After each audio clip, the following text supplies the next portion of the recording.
एक थे टाटुई चाचा। इनके कारनामे मैंने अपने पिछले वीडियो में आपको बताए हैं एक दो वीडियो में। ये हास परिहास की कथा है। तो टाटुई चाचा एक बार ट्रेन की यात्रा पे गए। उनको अयोध्या से दिल्ली जाने का सौभाग्य प्राप्त हुआ। अयोध्या से दिल्ली जाने वाली ट्रेन में वो बैठ गए। वहाँ से बैठकर दिल्ली के लिए रवाना हुए। अब ट्रेन धीरे धीरे चलने लगी। कुछ स्टेशन आगे बढ़ी होगी कि उनको पोटी लग गई। उनको लैट्रिन जाने की आवश्यकता प्रतीत होने लगी, लेकिन उनको ये नहीं पता था कि ट्रेन में इसकी सुविधा होती है। तो उसको किसी तरह से संभाले हुए वो उसमें बैठे रहे। उनकी ट्रेन में, उनकी सीट में, उनके बगल और उनके सामने और तमाम लोग भी बैठे हुए हंसी मजाक और तमाम तरह की बातें कर रहे थे, लेकिन वो अपना जान संभाले हुए किसी तरह से उसको संभाले हुए बैठे थे। लेकिन इस चीज़ को आदमी कब तक रोक सकता है। बहुत तेज लगने लगी तो फिर मजबूरी बस उनकी वहीं पे हो गई। उन्होंने अपने पहने हुए कपड़ों में ही, कच्छों में ही पोटी कर दिया। अब इसके बाद भी बैठे रहे वहाँ पे, भय के मारे उन्होंने कुछ कहा नहीं। अब ट्रेन आगे चलती रही तो वहाँ पे दुर्गंध फैलने लगी। आसपास के लोगों ने कहा कि कोई दुष्ट आदमी यहाँ पे पाद रहा है, कोई दुष्ट आदमी यहाँ पे गैस छोड़ रहा है, पाद रहा है और हम लोगों का जीना हराम कर रहा है। धीरे धीरे दुर्गंध फैलने पे उनके सामने की सीट वालों ने भी यही शिकायत करनी शुरू कर दी और धीरे धीरे उस पूरे ट्रेन के उस डब्बे में यह शिकायत होने लगी। यह शिकायत सभी लोग करने लगे कि कोई यहाँ पे पाद के हम लोगों का जीना हराम कर रहा है। अब एक दूसरे को लोग कहने लगे, लेकिन कोई स्वीकार नहीं रहा था कि मैं कर रहा हूँ यह काम। कहने लगे कि जिसका भी हुआ हो जाके पोटी कर ले ताकि पेट साफ हो जाए। कहने लगे कि जाके जिसको भी लगा हो तो यहाँ पे दुर्गंध मचाने के बजाय जाके पोटी कर ले और यह समस्या दूर हो जाए। अब कोई राजी नहीं हुआ तो फिर उन्हीं में एक काना आदमी था। उसने कहा, नहीं भाइयों, ये बात पोटी की या पादने की नहीं है। ये कोई पाद नहीं रहा है। यह दुर्गंध लगातार सतत आ रही है और लगातार बढ़ती ही जा रही है। जरूर किसी दुष्ट आदमी ने पैंट में ही पोटी कर दिया है।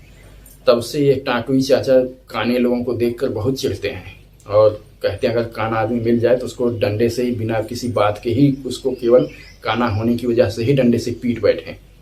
उस काने आदमी ने सबको भड़काना शुरू किया कि जरूर किसी ने पैंट में ही पोटी कर दिया है, कोई दुष्ट आदमी है और वो बता नहीं रहा है और हम लोगों के बीच में ही बैठा है, इसी वजह से सबकी यह दुर्दशा हो रही है। तब सबने कहा अब क्या किया जाए। तो उस काने ने सुझाया कि सभी लोग अपनी जगह से खड़े हो करके सबको दिखाएं कि मैंने यह काम नहीं किया है। अब सब राजी हो गए। सब लोग बारी बारी से खड़े होकर ऐसा दिखाने लगे। कुछ समय के बाद ही टाटुई चाचा का नंबर आया, लेकिन ये खड़े नहीं हो रहे थे। लोगों ने जबरदस्ती इनको फिर खड़ा कराया तो देखा कि इन्होंने ही पोटी कर दिया है और दुर्गंध मचा रखी है, चारों तरफ गंदगी फैली हुई थी। तब उस काने ने कहा कि इस दुष्ट आदमी को इस ट्रेन से ही बाहर फेंक देते हैं। क्रोध सबको था क्योंकि वहाँ दुर्गंध के मारे किसी का भी रहना कठिन हो रहा था और उस जमाने में ट्रेन ऐसी नहीं होती थी कि इस डब्बे से उस डब्बे में चले जाओ, सभी आपस में जुड़े नहीं थे। वो डब्बे सब अलग अलग थे। तब बहुत अनुनय विनय के बाद फिर सबने इनको छोड़ा और कहा चुपचाप जाके इनको ट्रेन में बनी लैट्रिन का रास्ता दिखाया और कहा जहाँ वहाँ पे नहाओ धो और कपड़ा सब साफ करके तभी आना, नहीं था तुमको ट्रेन से बाहर फेंक देंगे।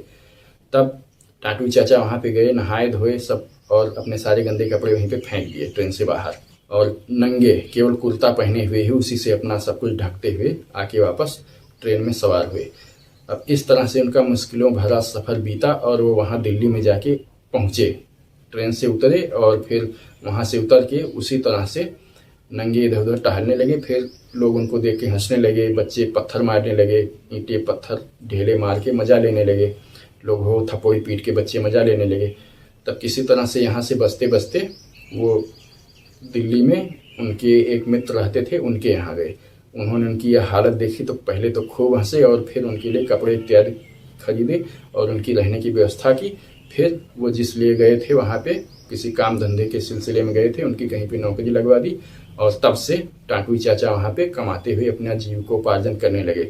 लेकिन जब भी बात होती है और उनके मित्र मिलते हैं और इस घटना की याद दिलाते हैं तो वो झेप से जाते हैं और लोग हंसते हंसते एकदम दोहरे हो जाते हैं कि इनको यह पता नहीं था कि ट्रेन में लैट्रिन बाथरूम की व्यवस्था होती है, नहीं तो निपट लेते।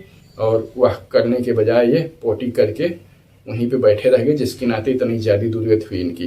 खैर, इन सब बातों के बीच में ही टाटुई चाचा कहते हैं कि वह सब ठीक थी, लेकिन कोई जान ना पाता अगर वहाँ पे वह काना आदमी ना होता। और अगर कोई काना मिल जाए तो उस कमबख्त को मारे बिना नहीं छोड़ूंगा। उसको दुनिया भर के दुर्वचन कहते हैं, कोसते हैं काने को और गालियाँ देते हैं और कहते हैं अगर कोई काना मिल जाए तो अगर कोई काना उनको मिल जाए तो वह कई डंडे से मार ही बैठे। यह थी उनकी रोमांचक ट्रेन यात्रा।